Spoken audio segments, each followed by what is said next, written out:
watching some breaking news about what's going on with respect to campaign contributions. So when the Harris campaign started, they made a lot of, quick announcements. She's raised more money so fast, $80 million immediately come in. Pretty fast on the heels of some of that. We've got reporting from some citizen journalists who said, according to analysis that they've done and some boots on the ground knocking on doors, it appears that ActBlue has been caught laundering money through their mechanisms to show that a lot of these donations do not seem to be coming from the people that they have been attributed to. Some glaringly obvious, really, irregular types of things where the contributions are happening such that you would have to make a contribution every few hours, and doing so in ways that amount to massive amounts of money that these people clearly do not have. I found this to be a very interesting piece of information, and the type of reporting that I was used to seeing, I don't know, like 60 Minutes and ABC News doing, investigative journalism, and here it is on X. This is the only place I'm really seeing it. So my continued thought that X is one of the premier news channels and ways to get it unfettered access to real journalism. Did you have a chance to take a look at this yet, Lucas? Absolutely. I saw it. One of the first things that I saw when I woke up this morning. I believe it was broken by James O'Keefe. I know that I watched an hour or maybe 45 minutes of an hour video that James O'Keefe posted this morning that was with in regards to this to this ActBlue campaign money laundering. Might be the best allegation to make with regards to it. So he had this video where he was in a hotel with the ActBlue people and he was approaching them. He had done interviews with various people who had donated to ActBlue and like some guy in Delaware who ActBlue shows that he's donated $230,000, and I think that he thought he had only donated $500. And there were several people that this had occurred with, and he was approaching people in that hotel, asking them about it, got no responses from them. James O'Keefe is also This was the first one I saw too. Yes, I did see this exact one. If this is the one you're talking about, I saw the same video. James O'Keefe has done some brilliant things with honeypots. He's the honeypot journalist master. I mean, the revelations with regards to the IRS, the FBI, some of the statements that bureaucrats who work for those institutions have made to people who go on a date with either James O'Keefe or one of his journalists are it's the new candid camera. But this ActBlue is it's very interesting. We'll see what happens here. I mean, we know that the FEC keeps an eagle eye on all of these donations. James O'Keefe also, I forget what he got what stories he started with breaking. Before I paid attention to a lot of the news on X, he was portrayed to me as some I don't know, some conspiracy theorist peddling maniac, but he does some groundwork and gets some very good results. I've seen him live in a couple of spaces too with regards to various issues that he's done, and he's very interested in finding more people, finding more facts. So we'll see what he ferrets out. This part of the video where they start talking about how they started to detect these irregularities, just saying who's making the donations and how much are they donating, where are they located, trying to see if you can correlate the amount that was donated to the specific geographic area. Is it even plausible that this person would have donated this amount of money? Sometimes these contributions are like $250,000 over the lifetime. There's frequency of donations where they're broken up into thousands of small donations, where if you do the math on it, the person would have had to have been donating every few minutes or every few hours, only taking a break to sleep for 8 hours. The only way that this could possibly have been at this level. And the first thing that I thought of when I heard that part of this video was, this is what I want AI doing. Like, of all the things that we could have AI doing, generative art and text to speech and chat girlfriends for lonely dudes, here's all the stuff that people are saying we could do with AI. And I'm like, why isn't AI just looking for fraud and this type of stuff? Because it seems like this is the lowest hanging fruit of all time, right? All this data is public. It's sitting out there on the FEC's web site. It's in the public purview. There's troves and troves and troves of data like this. And so if AI were put to looking for this type of irregularity and just saying, how plausible is it that this particular thing is actually true? Like, just give us a plausibility score and tell us the likelihood that some sort of fraud is being committed, and then give us some sort of a dashboard on it and allow us to easily parse through the data in some substantive way. To me, it would be the ultimate use of AI to ferret out fraud and corruption at the highest levels, and to start actually tracing this back, because it's entirely possible here. As much as folks like Robert F. Kennedy has said he wants to use blockchain to bring transparency, we have a level of transparency right now, but it requires such an amount of effort to ferret through the data that if we had properly automated our AI systems to start looking for this kind of stuff, I think that it would uncover a tremendous amount of who are the real puppet masters, how are we being manipulated, and what's really going on here. Because if they really are laundering hundreds of millions of dollars through ActBlue, it wouldn't be that hard to figure out where that money is actually coming from. And I applaud these guys for doing it. Now, I don't know how much AI they really used in this, but it just seems like a no-brainer that that's what AI should be used for. It depends on who's using the AI. Uh, I would I'm all for journalists and for third parties who are interested in keeping an eye on these contributions in employing AI. I'm less enthusiastic about the government or some administrative agency using AI, because I think the problem that we might see is the results for AI can be they can be wrong, or they can err in some of their findings or their assumptions, and we would need somebody taking I don't the flag problems that AI comes up with and reviewing them. And I know that we would get a promise that that was going to occur, but I would guess that that review would um, would be of diminishing value. Well, I think that is the ultimate use, right? It's using the AI to sort of dig for the right types of patterns, right? If you think about what is AI really fundamentally, in most instances, AI is a really good way to search and sort very complex data and to produce an analysis or a result that can then be used for further review.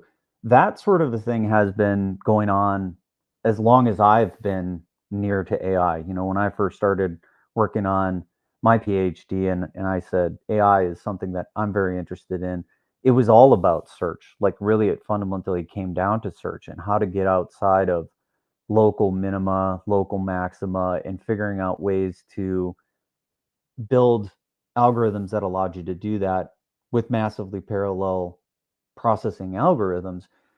And the thing about any of this type of work is it should always be augmentive, right? Where you have the computer parsing through the data, searching through it, and you get a set of results. And now it's time for human intervention and human review of the data. Because if you proceed in that fashion, then you know some places to look. And it doesn't mean that you couldn't miss something, but it means that very obvious patterns and stuff that wasn't hidden very well can be found first. And so you can keep digging, but it surfaces some of the stuff right to the top. And so you can think about it kind of like if you were to throw, a bucket full of sand in a screen, kind of like the old gold panhandlers, right? The way that they would sift the sand and look for the gold nuggets. Some stuff will just come to the top right away.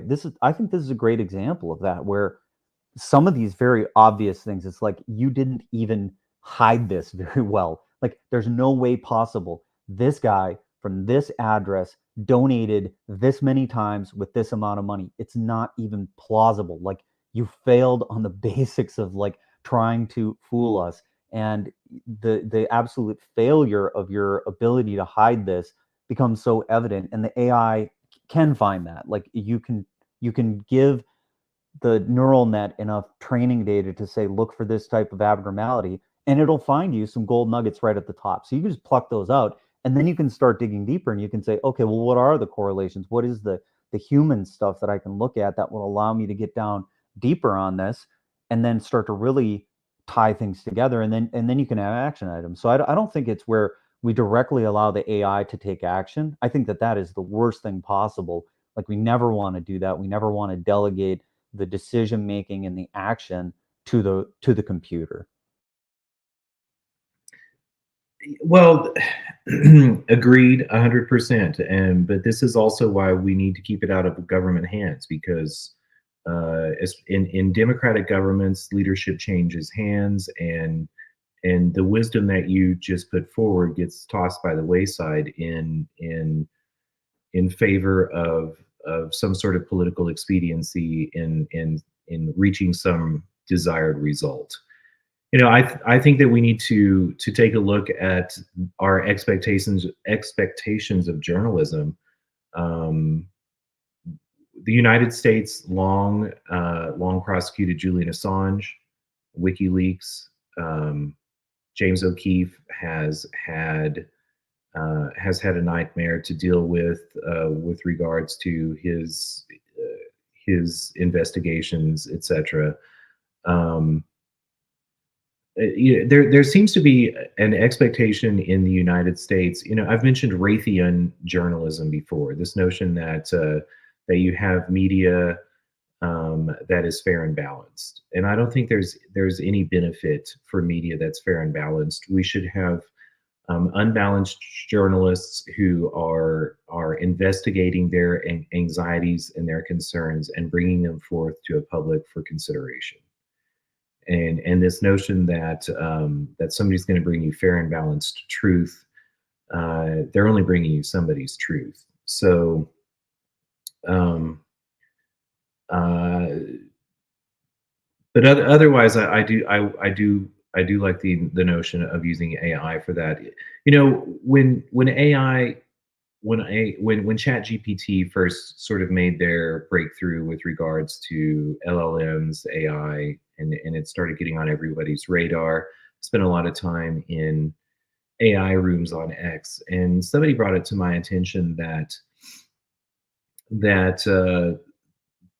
the amount of investment in LLMs had significantly increased after the Patriot Act, and had everything to do with the amount of data that the United States government was gathering with regards to the communications of its citizens. Well, now that's an interesting take. So where you're going with this is you're saying we swooped up so much data as a result of the Patriot Act that the government said there's no way possible that we could actually parse through all of this. We've got to at least take all this surveillance data, crush it down into something that we can process through. And even if we were to do things like speech to text and building really substantive search engines, we still need a much better expert system to go through and process this data to help us find the terrorists. Absolutely. And you know, this we Well, that recently. that that reminds me of this clip, like, of Robert Kennedy here. He's talking about this. He's basically saying AI can be used for great good, but can also be used to sort of enable the totalitarian state. Well, cue it. I mean, if it's short, cue it up and play it. Let's listen to it. I don't know how short it is actually, and I was kind of searching around for the AI take, but like I remembered watching this one. I don't. We'll tweet it out from the account. So like, we've got some new announcements about the show here. I think we should spend a couple minutes talking about it, maybe at the end. But I'm not sure about this clip because I didn't watch it yet. But at least the text of it seems to. Well, whatever. Let's just play it. Screw it. I'm not going to fight back on it. It's a Robert F. Kennedy clip. Like, why wouldn't we play it? Let's just do it. Amen to that. Go, Bobby. All right. Okay, but you got to give me 2 seconds to actually do the part.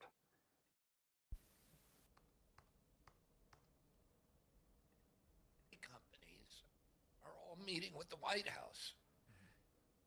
And the White House says, okay, Biden White House is saying we're doing something to regulate AI, right? And we need to be figuring out AI. It's a very tricky situation because AI has this extraordinary ability to make our lives better, to cure disease, to make us more efficient, to democratize our society, to give us all more power, more entrepreneurial capacity, more freedom, Yeah. all of this. But as you and I know, it also has the capacity to enslave us.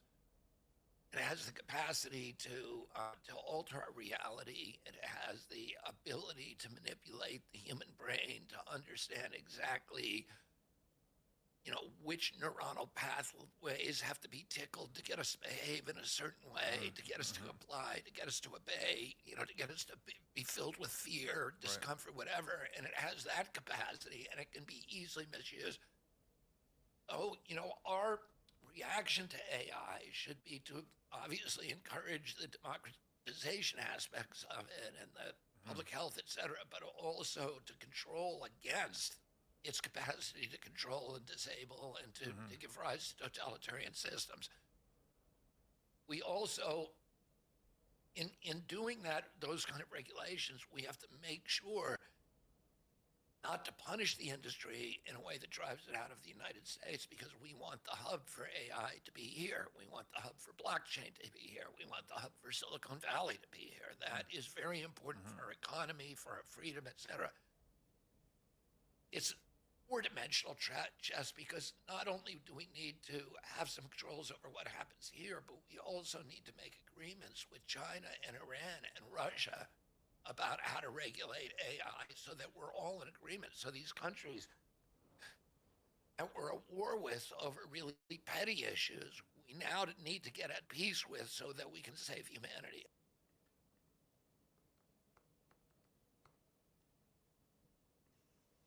Well, that's a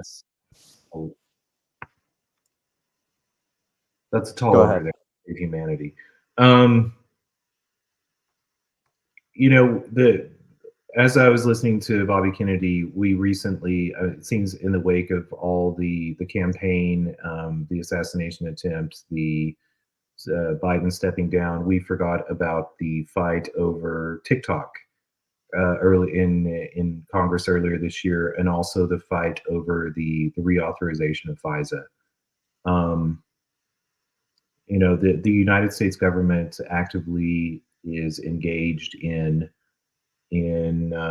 tapping and listening in unwarranted surveillance. So listening to all the communications that are possible.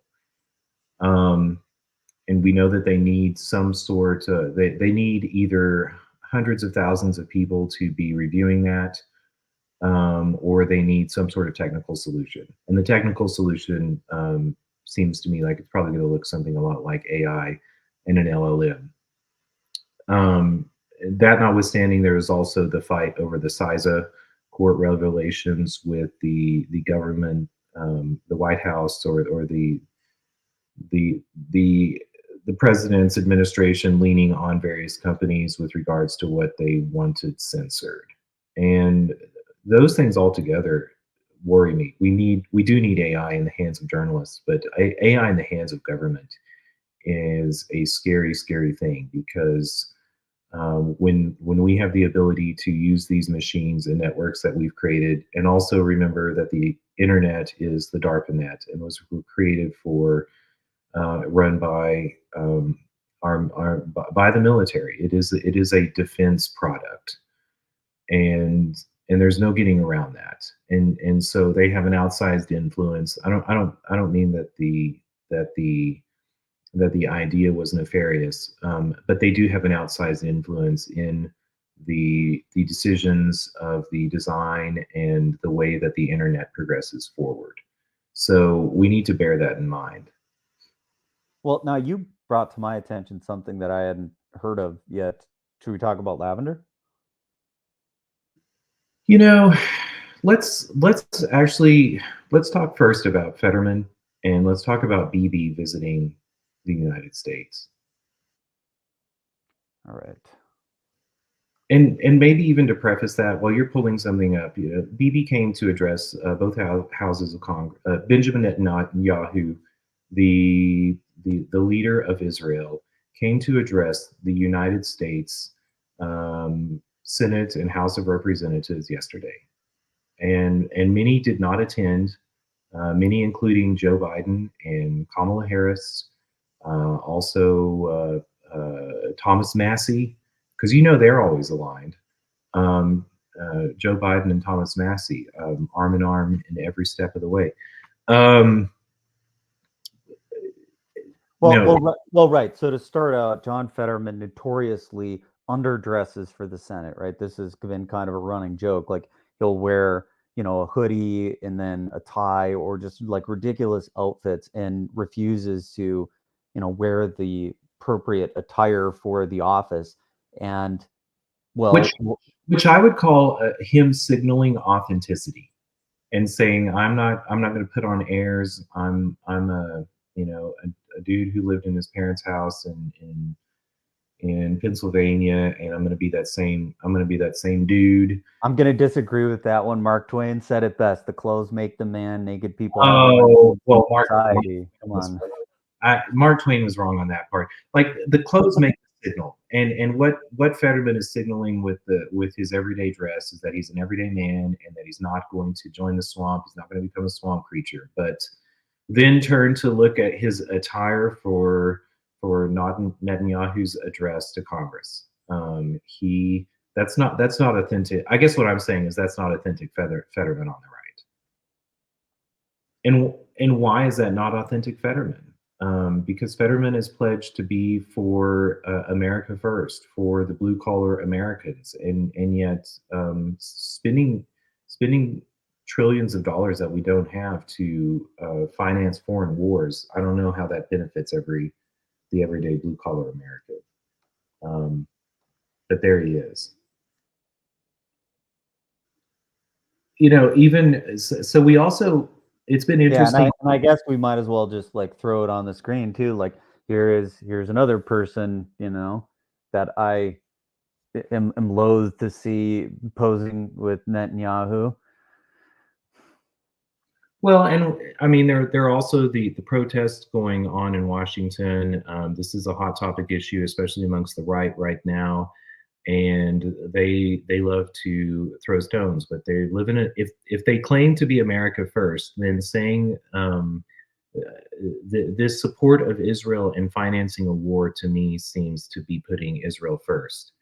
And people in politics love to talk about our friends and our past agreements, et cetera, but there's all different types of support, and supporting bombs and even worse, Biden administration to finance both sides of the war has been absolutely mind-numbing. It's also not been lost on me. Like, when I look at the arc of the history of presidents in the United States, those who begin to disagree with the interests of using the might of the United States to further American empire, whether that be in Israel, Ukraine, Vietnam, South America or other places, those presidents seem to lose a lot of support. And just as Joe Biden began to question the support that the United States was sending to Israel, withhold the bombs that were going to Israel, and ask about some of the practices that Israel was engaging with in their war against Gaza, against the Palestinians. It seemed that there seemed to be more leaks and money that's being diverted to others like Kamala Harris. Although Kamala Harris did not show up to either greet Netanyahu when he landed. A great hoopla was made over that. And moreover, she didn't show up in the absence of Joe Biden to the address before Congress. This is also the second time that Netanyahu has come. I think did Zelensky come to make an address before Congress? I don't remember if he did or not, or if that was via Zoom. I think it was via Zoom. I think they were together at that conference because Biden errantly called him Putin, right? So they were like near each other.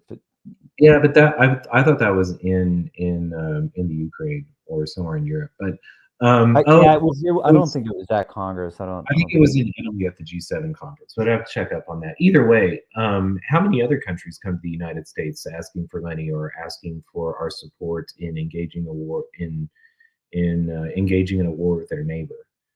And not very many. Not a large percentage, I should say, but also part of that understanding should be is who's having the war with whom? Is it them having a war with their neighbor, or is it the United States having a war with various countries that we're not getting along with around the world? Either way, when it comes to Israel and going back to our earlier conversation about AI, one of the things that is most chilling to me in the war between Israel and Gaza, Israel and the Palestinians, is Israel's use of lavender AI and the gospel AI systems. And lavender AI is an AI that combs social media accounts and produces a score as to how much of a terrorist or how many other terrorists and I think we should also define terrorists in this regard as those people engaged in violence against the state of Israel. So how many people are you hanging out with that are engaging in violence against the state of Israel? And it puts a score up there. And supposedly this is reviewed by actual members of the IDF, these Israeli Defense Force, and then drones or missiles are sent to kill the person that the AI has deemed a threat. And I think in some cases that review is a couple of seconds. I'd have a chance to, I think it's 20 seconds. Not only that, but it's coupled with an AI system called the gospel. And the gospel is an AI system that reviews the device location reporting of the various devices that Palestinians are using or enemies of the state are using. And rather than targeting those people when they are, say, meeting with other terrorists or enemy of the state or at work or in transit, it targets them at home because it makes the presumption that their defenses are the lowest whenever they're at their home. And that's kind of a I don't believe necessarily that there are rules of war, but that's a pretty ugly use of technology. Rusty, have you? This is not what I want AI being used for. Like, let's target fraud and corruption. Let's not use it to comb social media for political dissidents and target them with, military targeting precision. I don't know. I wish this is not what we were using AI for. I would much rather try to find fraud, waste, and corruption, and try to root out the insidious evil within our society rather than doing this. Well, if Israel's doing it, and part of the reason that Israel has access to this technology, I might add, is that in the wake of the Patriot Act, whenever it was a secret that the government was spying on Americans, and um, the FBI and the CIA needed technological solutions to comb through that data, they weren't able to encourage technological solutions in the United States. So they reached out to other tech centers in the world, and Tel Aviv happened to be one of those. So Tel Aviv benefited from United States investment in technological solutions for reviewing the communications of Americans, and this is what it's being used for. Not only that, but look at the Yemeni attacks on the, the the naval ships that we had in protecting oil and other commercial sea traffic around the Persian Gulf, around off the Yemeni coast, and they were able to neutralize those ships, send them packing through the use of drones. And so think about that gospel aspect of the lavender gospel AI coupling, and the ability to hit people engaged in state warfare, not when they're quote unquote at work, but when they're at home. And not only that, but Iran used Yemen to launch drones, or possibly it may have been ballistic missiles, but something was launched at Israel recently. I don't know. It would seem to me that the use of drones, which also, who pioneered that, but the United States, Barack Obama and Donald Trump.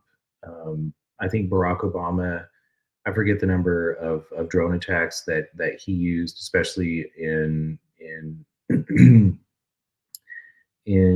sending drones into countries, so that we could kill somebody without entering the country, uh, which would seem appalling, but it seems that that's just what we do these days. Like the notion of sovereign territories or declaring wars has been thrown out the window. Um, but this is the reality of what's happening. So um, I don't know. Cheerful news there.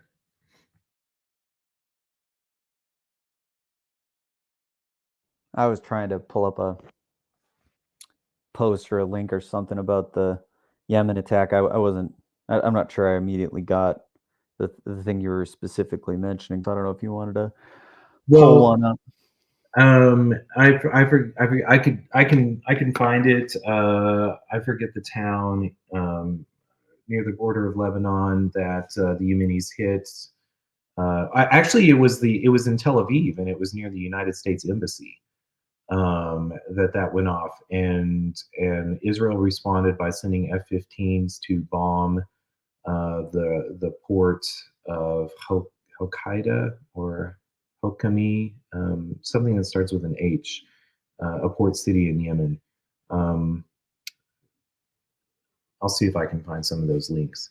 Either way, the nature of war is turning to the use of AI and to smaller equipment. I mean, we've also all seen the Boston Dynamics and the robots that are produced by them. How absolutely terrifying. Um, so which they claim are for support, but then what was AI claimed to do? But help us find terrorists. Well, I think they put a weapon on one of those Boston Dynamics robotic dogs almost immediately. I saw that happen pretty quickly. Well, we knew that would happen. I don't know. I don't know what else to add to lavender and gospel. Although that it exists, it's being used. We should be aware of it. We should be engaging in a political conversation here in the United States as to what our expectations are, or hard lines that we have against our military using AI in such a manner. It reminds me too that Obama on his drone strike said a soldier in the field. If a soldier in the field kills another soldier in the field, it was a decision based on one person. And he said, but when I send a drone out to strike somebody, there's 20 or 30 people in the room. So it's a decision of 20 or 30 people. And that was his rationale for using drones. Now, AI behind, if we have AI behind drone strikes, and you go ask ChatGPT a question about something that you know a lot about, and it comes back with a pretty appalling answer, and you can replicate that pretty appalling answer, and I say appalling in how wrong it is, or how one-sided it is in some way. The reliance of AI to be directing weapons is it should not be done. It should be used for ferreting out financial crime, not for monitoring communications. Communications between people are nuanced. Freedom of speech is was the First Amendment written, and is something that we hearken to. We talk about a drum that we beat on all the time, and we shouldn't forget that. So that's my cheerful good morning. Yeah, and the types of AI systems that are being used, I immediately start thinking about like advanced targeting systems and the ability to actually put the weapon on the specific spot. When it comes to who should be targeted, that I 100% agree. Like, if we put that sort of decision in the hands of the AI, I think we're at a very bad position as a society. So I kind of wholeheartedly agree with you there. It's like, I don't know that the LLM systems are the ones that are particularly being employed for these various things. Obviously, whatever is being put into our hands is likely, generations out of date with the more advanced things that are being done internally, or even, within the military. So, There's also the aspect of when politicians are faced with the narrative of defending a war that a group of people, a country have started or perpetuated with another group of people. It used to be, think back to Vietnam and the concern about the number of Americans who had died. And then fast forward and look at the conversation that the likes of Lindsey Graham and Mitt Romney and other politicians have put forth with regards to Ukraine. When they're asked to defend their funding of the Ukrainian-Russian war, their response is, so few Americans have died.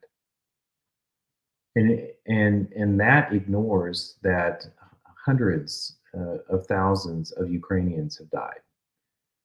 And I don't know what the number is for Russians. We don't even know what the real number is for Ukrainians, but we know that thousands and thousands of people have died.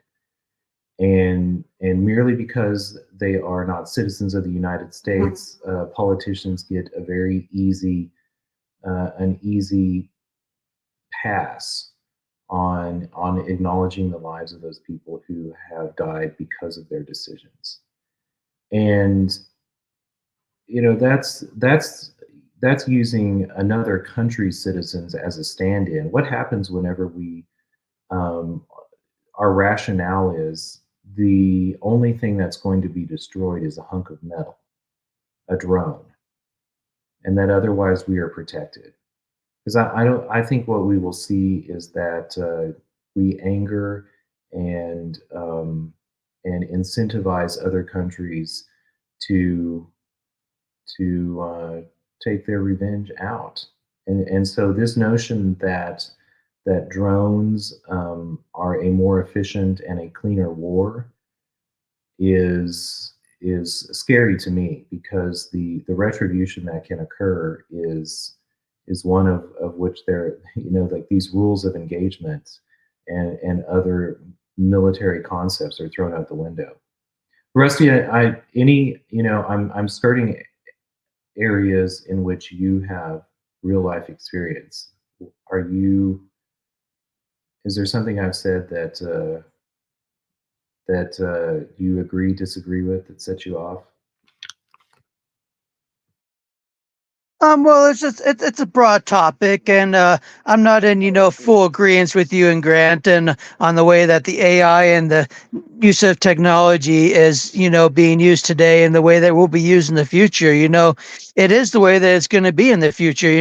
I don't know if I really want my future to be run by a military that's half trans, and all these people come in with these ideas. It was no knowledge back in Vietnam that what like 60% of the people that went into combat didn't even fire at the enemy. They just fired above their heads because they didn't want to actually kill somebody.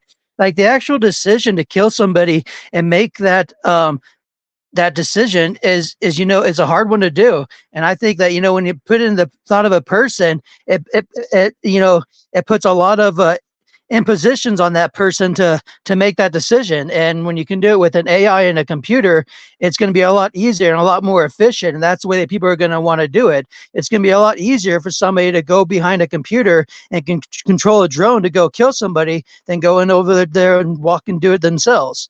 And that was one of the things that I noticed about the military when I joined is I was a light on reconnaissance. I drove the LAV-25 machines. They were like little miniature armored tanks. And one of the things that I, marveled about those is how close they were to video games already. When you were using the armament system of that machine, you used a joystick to aim up and down, left and right. It was just like you were using a joystick in a video game to play and shoot the fire of the weapons. Everything was button controlled. And, that was already from back then. And it's just going to get more technology and more easier for people to use the technology. And, they put these terms on the technology nowadays, like, oh, there was a suicidal drone in Ukraine. Like, what is a suicidal drone? How is a drone suicidal? Like how does that become the terminology that they use? This is very true. We also have the Olympics starting. We haven't even mentioned the Olympics are starting in Paris, and y'all know I love to think about I don't know, the Native Americans' concepts of political order and the use of games that they had. The Choctaw in southern Georgia in something like 1823 were fighting with, may have been the Chickasaw. I don't remember which tribe, but we're fighting over a river valley in Georgia or Tennessee, somewhere in the east. I never crossed the Mississippi River. And they decided to not have a traditional war over it, but to play a game of their ball game, which today we call lacrosse. And they decided to hold that game in 3 years, and they were going to practice for 3 years to have that game. And then they played that game for 3 months, the entire summer long, and the winner kept the valley. And I do like the idea of using games to solve conflicts, but I wish that we would do it with a removal of this notion that we had to kill everybody on the other side. Because those people have kids. I mean, look at Kill Bill.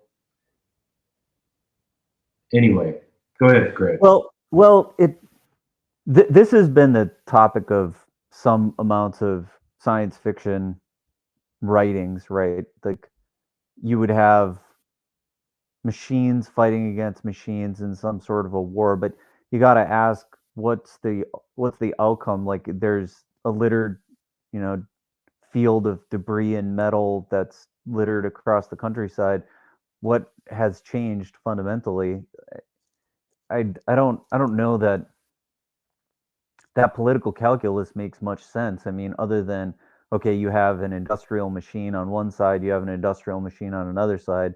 You can build these weapons of war, and these weapons of war are targeting each other. And at the end of the day, like, some amount of attritions happened, but how did that resolve anything? It was in times past that the only way to wield might was through the hands of humans. Like, you had to go drive the tank, you had to go fly the plane, you had to go do this stuff. As we now have fly by wire and some of these other mechanisms, it's starting to get a lot murkier about how do you actually win some kind of a conflict or war. These are really hard questions to answer, I think, as we're starting to get to the manifestations of these thoughts that people had in times past. Well, those are my favorite science fiction stories, the ones who delve into these notions. This is also where I think, like, the beauty of commerce. But it's wild that we're living in it right now. I mean, like, we are now living in the embodiment of those far-fetched ideas that people had, 20, 30, 60 years ago when they started writing those stories.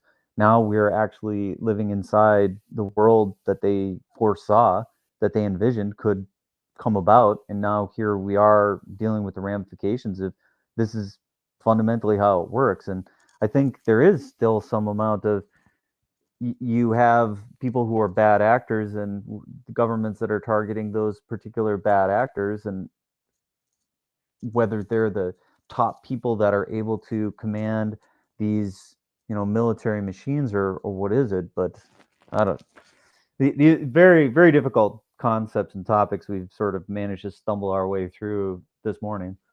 Well, I've known about lavender for quite some time. I didn't. It upsets me to think about, but I'm glad that we broached it today. There's also Elon Musk's fascination with going to the moon, and that plays into all of this too, because some of these science fiction stories end with the notion of commerce. And I told the story a couple of episodes ago about Harry Dexter White and his belief that commerce and nations that trade together don't fight together. That speaks to that notion of understanding that a healthy competition is one in which you're building something or you're producing more of something to beat your neighbor.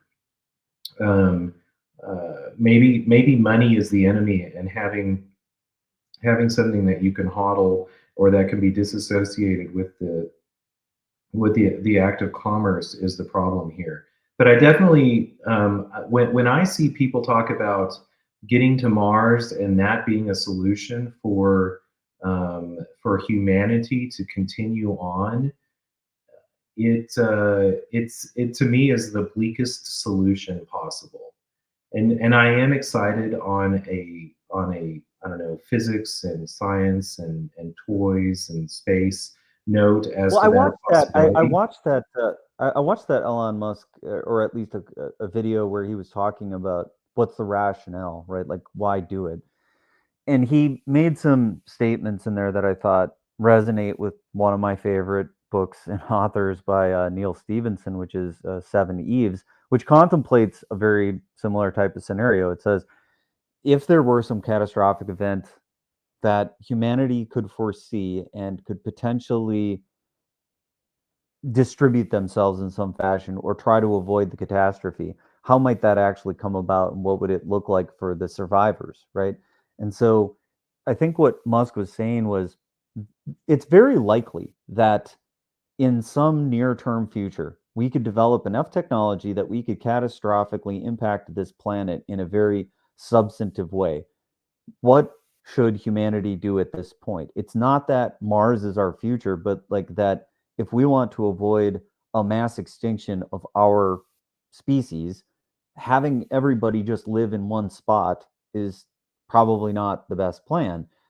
So he says, go plant a seed over in Mars, go plant a seed on the moon, and there now we've geographically distributed ourselves.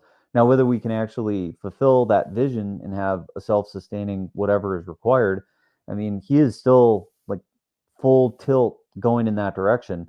The development of humanoid robots and automated robot systems to be able to go pre-set the ground, is the precursor to doing anything like that. But the issue with any of those places is that they are not the hotbeds of freedom, right? Like when you have a place that is inhospitable to life, it's not a frontier state like what happened with the western part of the United States, where people can just go and take over and grab chunks of land and start farming and living. If we're going to inhabit those biospheres, they are highly technologically required societies, right? And the only way for a bunch of people to live there is to operate very cooperatively and probably under a very totalitarian thumb. And that to me just looks very dystopian. So, if we want to have the sort of free society that some of us have enjoyed and some of us hope that we might have in the future, Earth must be protected as the bastion of that freedom, because these other colonies, I don't think in any way could operate as freedom. It's like if you destroy the machines that create oxygen on Mars, there's no freedom. It's just death for everyone. Well, I think that we should be chasing liberty over freedom. But when I think about Elon Musk, I also think about his children. He's got what, 9 kids. He tells everybody to go out and have children. We live in a world with billions and billions more people than have ever existed before. And I say, this guy doesn't play well with others. And it's very interesting that his solutions, also, God love him, and everyone's welcome to come to the United States, but he's not from the United States. He's not from America. He's from South Africa. And at the very least, like I'm a pretty open borders libertarian. Again, I believe in liberty, the ability to move about like free air, and I think that's important for all humans. I was using those terms almost synonymously. I guess you're drawing a distinction here between liberty and freedom. Freedom is a notion with regards to taxes. Like, think back to the Holy Roman Empire, the free cities of Europe. Free, it means home. It means Freya, the goddess, the Norse goddess, the mother goddess, Freya. So just like kingdom. Well, totally. I right. And we've had that discussion particularly, right, about like the etymology of it. However, I think in the common parlance, right, the way that people think about it, talk about it, I don't know that they draw those distinctions. I certainly wasn't. When I was saying, freedom, I guess I was trying to say that, it's this idea of self-directedness, right? That you could do what you want when you want without someone else telling you what to do. And trying to say, if you build a colony like that on Mars, you certainly can't have something like that. There are a certain number of things that you would just have to not allow, because if you do, it sort of endangers everyone. And so that's not really possible. In the Old West, there was a lot of this self-directedness. There was just a lot of open space. You could do what you want. A lot of people sort of died because they didn't really know how to live where they needed to live. And there is a certain amount of tribalism that's required to sort of, break ground and have enough to eat. But then there was a certain amount of, you could just go kill animals and live off the land and do whatever you wanted. So that's what I was trying to say, is that self-directedness probably doesn't exist when you start to plant those colonies out in these inhospitable places, because that self-directedness will likely result in the death of many, rather than you being able to just strike out on your own and do what you want. Well, I think the point I'm trying to make is that the self-directedness doesn't exist to infinity. Like, it's wonderful to move around, but at the end of the day, wherever you move to, you need to get along with your neighbors, or else you're going to continue to move.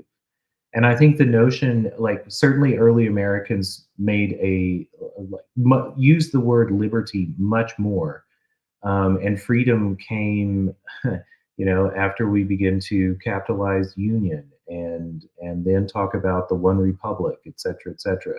So yeah, and I suppose the only counterpoint to that is Christopher McCandless style, just go live in Alaska by yourself in a bus. Like that, when you have no neighbors, then you can do kind of pretty much anything you want. Well, even his was an intellectual isolation. Like, he was actually a lot closer to help than he knew about. But we can all choose not to read Wikipedia, not to look at a map, and to not trust people that we meet, that we talk to, not give them the benefit of the doubt. And we've isolated ourselves even in the middle of a city of millions of people.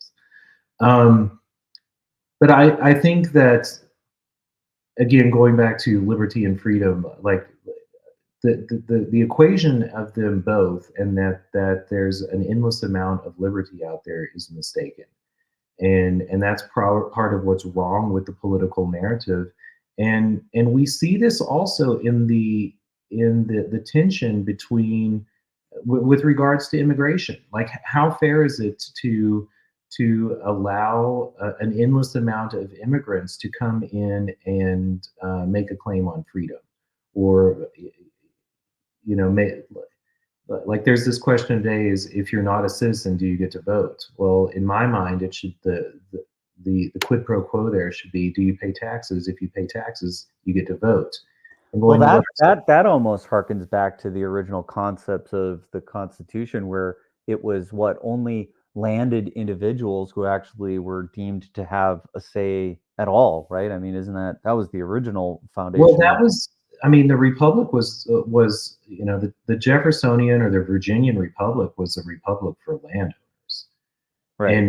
And the democracy was the notion of giving a political voice to people who did not just. And J.D. Vance is sort of echoing those same kinds of sentiments, right? When he's saying, if you're a childless person, then you have no stake in America. Like, you have no legacy, you have nothing to protect.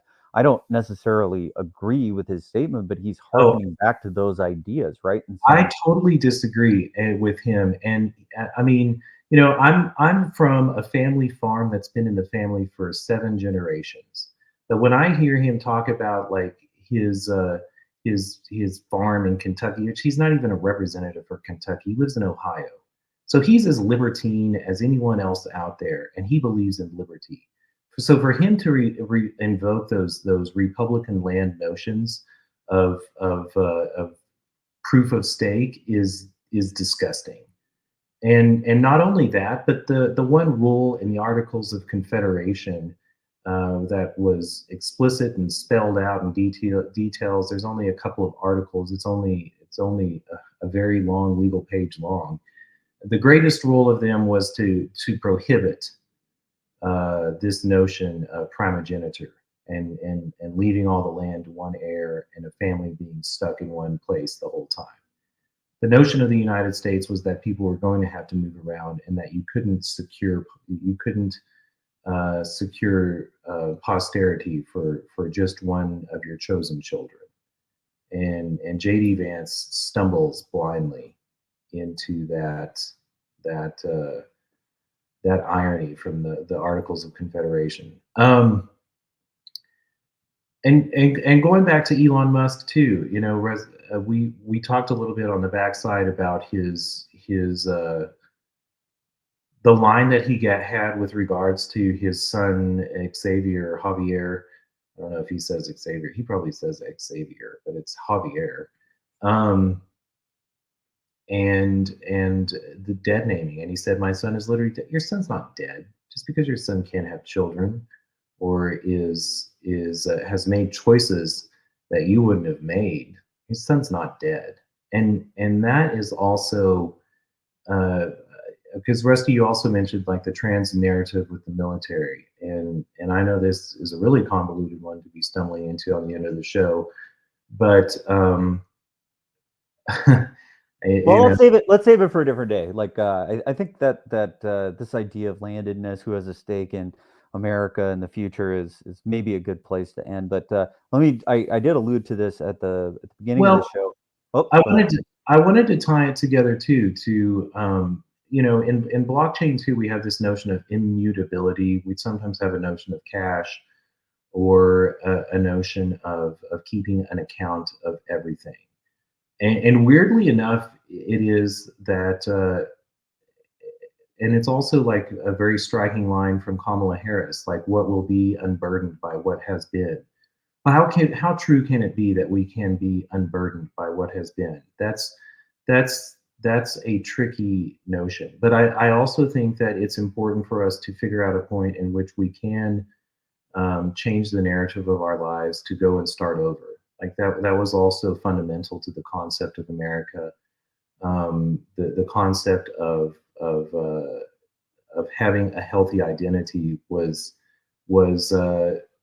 understanding that you weren't the same person that you were 20 years ago, that a pioneer in the West may have been a flat-footed uh, greenhorn from Philadelphia that could move out west and could learn how to live in the mountains and learn to live in the environment and adapt to that. And I think that is some more like important notions that we had where we were right about identity in America further past. Anyway, that's all I got, Grant. I could go on forever, but I'll shut up now. I enjoyed it. Okay, so one thing I did want to mention, we sort of talked about this or alluded to at the beginning. We got all of our old episodes loaded up onto YouTube. So if you've watched the show, if you're tuning in for the first time and you say, "Gosh, these guys have some really great content here. I wonder if there's anything that they might have talked about in the past." We have everything. It's all been loaded up into YouTube. So if you want to go check out some of the old episodes of the FOMO show, we're also going to be archiving these pretty quickly after the show broadcasts on X. So if you're trying to pick something up, you always can catch it on the feed. We also set up an X account for FOMO. So we're going to start doing some stuff there. We'll start to migrate off of my main account over time, but I think for a period of time, we'll probably be simulcasting to the two accounts. And then also we're going to have things loaded up on YouTube. So yeah, check out the YouTube channel if you are looking for an old issue episode. It's the FOMO show right here at the top. Did tweet that out, posted to my account the other day. So yeah, check it out if you're looking for old episodes of this rather than endlessly scrolling through my feed trying to find some old one that you might have remembered some couple of keywords, and we put quite a bit of time into the descriptions and text and whatever. So if you're looking for a particular thing that happened in the show, we're going to try real hard to put all the links to everything that we pulled up into the description so you can find any of the information that we talk about easier. I'm going to add one more thing too, Grant, because I've just been sitting here thinking. Oliver Ellsworth. Everybody look up Oliver Ellsworth and dive deep into Oliver Ellsworth, one of the founding fathers of our country. A very interesting person. I want to dig into him maybe in the upcoming week, but sometime in the future. So if anyone likes some of the historical back alleys that I wander down, and you want to be prepared for it, then he's been heavy on my mind lately, very heavy. All right, we'll see you tomorrow.